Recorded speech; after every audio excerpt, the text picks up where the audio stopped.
So mga kap, samahan nyo kami ngayon dito na kung saan hihingi tayo ng mga sili. Dito pag bagong harvest sila, nagbibigay sila ng libre dito. So ayan sila may muy. Ayan. Check natin. So meron silang sili. Ayun.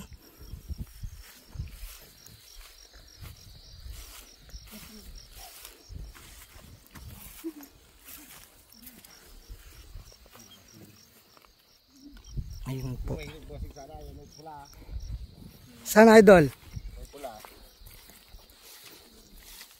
So nag-harvest po sila ngayon.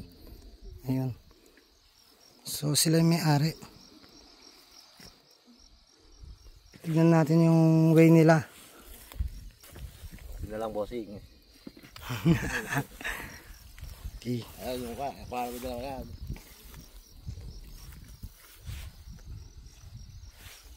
Ating timbalan ko. Oh, so yung mga kap, may kita nyo dito. Ayun yung na-harvest niya.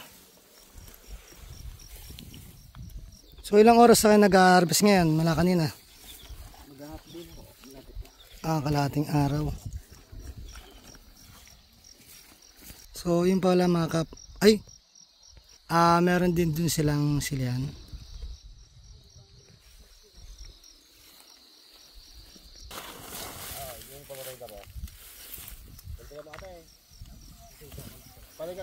So ito na po yung nakuha niya.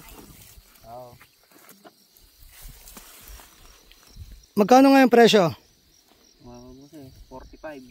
45 per kilo.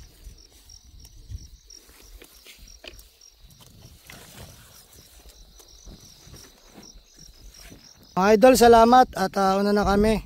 Sana sa susunod mas mataas ang presyo. Okay. Farmer no? Po, makabawi-bawi. Tama po. In God's will.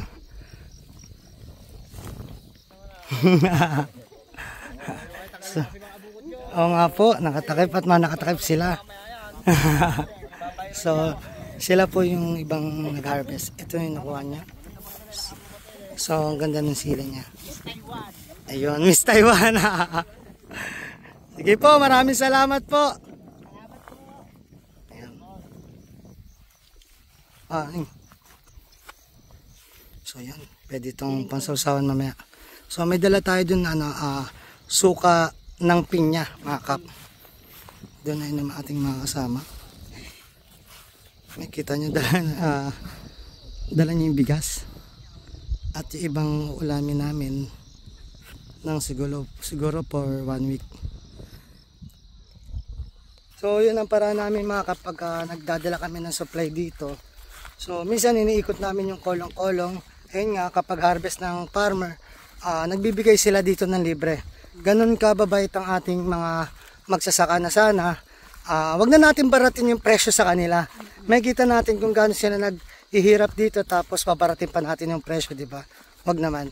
So, ayun. Maraming salamat mga kap sa pagsama sa amin sa pagburawot namin ng sili at nagpapasalamat din ako dun sa dalawang may-ari na nabigyan tayo. At ngayon mga kap, pauwi na rin kami at papasok nga tayo doon. Muli po yung lingkod, General Orion. Lady Orion. Nataos puso po nagpapasalamat sa inyo na walang sawang panonood sa aming mga video at live.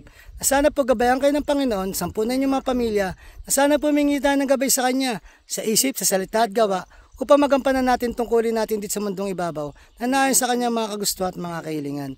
Muli po, maraming salamat. God bless.